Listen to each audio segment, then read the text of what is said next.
Welcome back, everybody. This is your host, Noah, with Photography 101 in episode 3. Today, we are going to be learning about black and white conversion. So we'll be taking our image from here, RGB color, to black and white. And we'll go over a little bit of our workflows on how we got there and why we got there. So for those of you who don't know, there are two ways of editing color and switching it to black and white, or editing black and white from color. There's a destructive way and there's a non-destructive way. So the non-destructive way, in contrast, is editing which preserves the original image data, allowing for reversible adjustments. There are two techniques. They're working with adjustment layers, and then there's working with black and white layers. So in our color image, we're working with an adjustment layer called black and white. And we can edit the reds, the yellows, the greens, and these cyans, blues, and magentas. And this basically changes the entire image from just pretty much wherever you want it started from.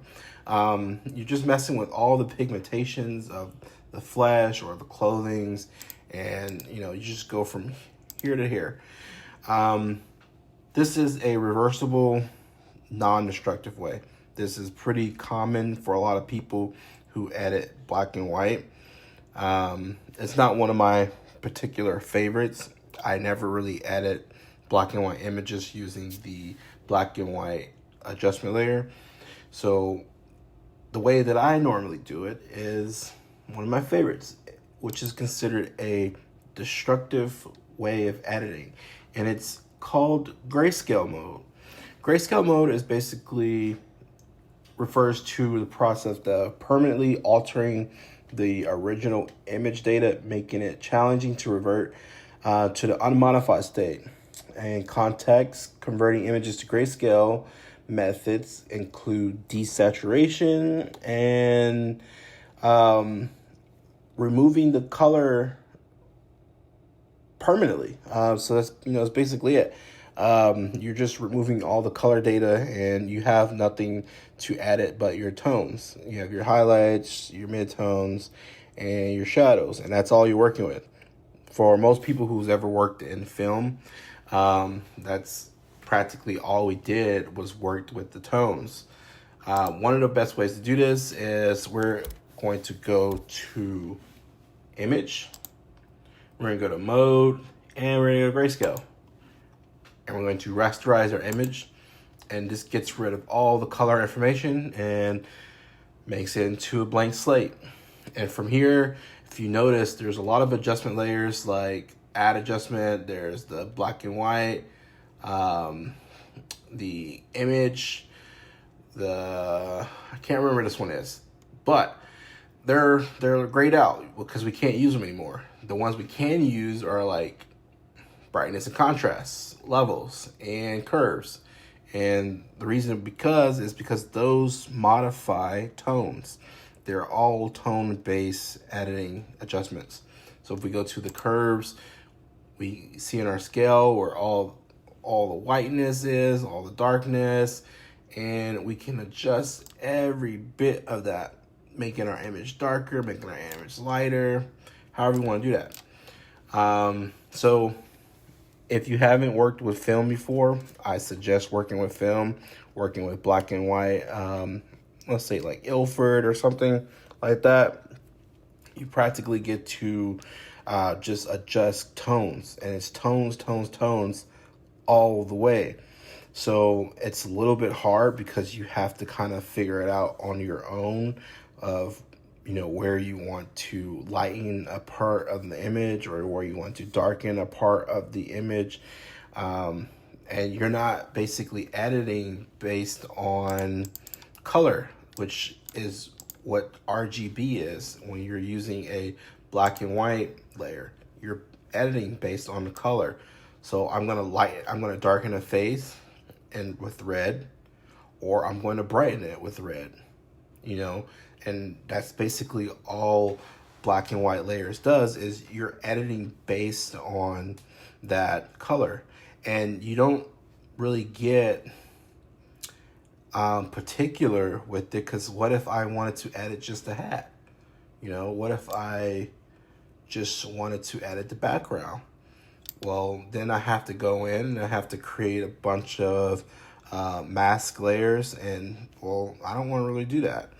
I want an overall layer with my edits, and then I want to go in particularly to different spots, and I want to make adjustments. So that brings us to our adjustment layers and our basics of editing.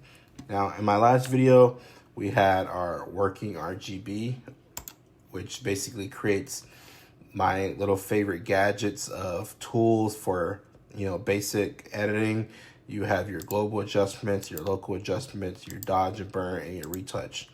Your global adjustments, that's basically where you edit the lighting, the color, and you edit the hue, saturation, however you want to do that.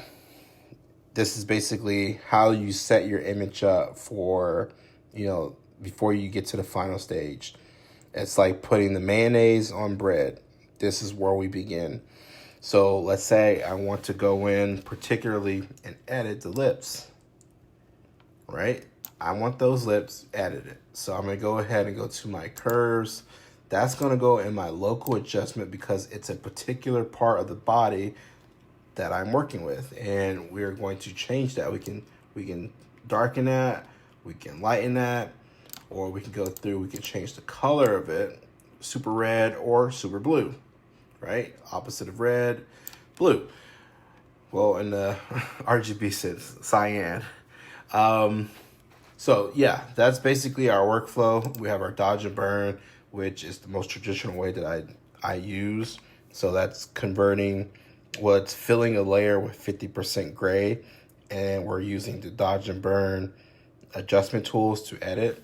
That's in my previous video. You have not seen that yet, so take a look at that. So let's go through. We're gonna get rid of this. We're going to create our workflow grayscale, which is the same thing as going to image, grayscale, and rasterizing, except for it's creating that folder so we can edit everything that we need. We have our global adjustments with levels and curves, so we can go and make some edits. And then we have our local adjustments as well, so we can go in and we can do particular edits to particular parts of the skin. Here we are. This is the finished version that I have.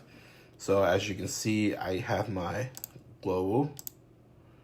I wanted to edit particular parts. Our local, add it to the flesh, our dodge and burn, and we have our retouch. You know, fixing some skin and some stuff in the hats and everything. This is the dodge burn spots, parts where I dodged and burn. Not really important, but let's go ahead and we're going to flatten it. We're going to create a duplicate of that. We're going to convert this to a smart object. For those of you who don't understand smart objects is basically making adjustments to your image without destroying the original, because they can be taken off. We're going to go to filter. We're going to sharpen, unsharp mask. We're going to use it at 100%, radius 1. Here's a preview of it. It's very slight, so it's very minuscule. You can still see it. It adds a little bit of sharpness to it, and it looks perfect. We're gonna hit OK. We're gonna flatten that, Command E for flatten, or you can go up to the layer and you can hit flatten. Then we're going to go to File. We're gonna get Export. We're gonna save for web. And I always save my images for Instagram or for my website, and they are a JPEG. Save quality at 100%, top right, and embed the color profile. And once we save it, it is going to convert to an sRGB, so it can be re-edited in color. And we're hit done. Well, we hit save, but I'm done. So that's pretty much it on the working in black and white. You have, again, your destructive way of editing, which is the one I particularly prefer. And you have your non-destructive editing, which is more common to say that a lot of people use to edit. I wouldn't recommend the destructive way unless you're ready to try to pull yourself from the bottom all the way back to converting to sRGB. It's mainly a refresher for those who've worked in film, because if you've worked in film, then you know that you're just working with tones, you're working with all the highlights, the midtones, the shadows, and your image isn't influenced by color. So I would recommend this for anyone who doesn't want their image to be influenced by color per se, and you just want to work with the tones and whatnot. Because working with color is cool, but it takes a long time and it's not as accurate as you want it to be, honestly. But that's all for today. I hope you enjoyed that. Stick around for another video in the next couple weeks, or a couple of days, depending on how we are feeling. Don't forget to hit that like, subscribe, and leave some comments. I love comments. Go ahead and comment. Tell me what you think. Tell me if you understood it, if you didn't understand it, if there's some ways you could add it to landscape, or you want to add it to more portraits or even food. Let me know and I'll comment there below, and I'll see you next time. Thank you.